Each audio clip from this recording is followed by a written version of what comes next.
aknet vullgare, janë aknet më normale, nëse mund t'i rangojmë për opinionin e gjerë. Jo, kur mbushet ftyra e gjitha me pushra të mbushura me qelp, të skuqura, me qelp të bardhë ose ngjyrë të verdhë, ndërsa komedonike janë ato të cilat i kemi nën lëkurë, edhe komedoniket janë shumë problematike për shërem. Do të thotë problematik në shërem, kryesisht kanë lloji i parë dhe lloji i fundit i akneve, edhe këto nën lëkurë paraqesin sfidë në vetvete, sepse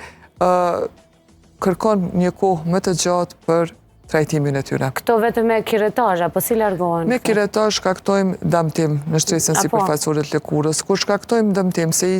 nëse i heqim aknen me agresivitet, do të thotë me shtrydhje, apo me kireta, apo me metoda më të vjetra, më të skaduara, atëherë mund të shkaktojmë erozion, apo gryrje në atë pjesë. Me atë erozion në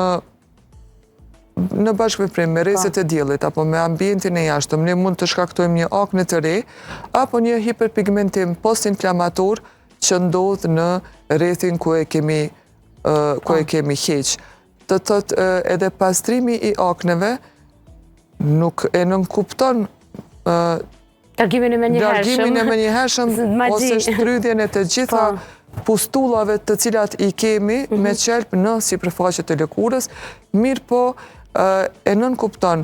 heqjen e tyre, për shembull pastrimin me shpatull, e cila e largon shtresën sipërfaqësore të lëkurës, i ndihmon pjesës së aknës që të dalë jashtë, edhe frenon procesin e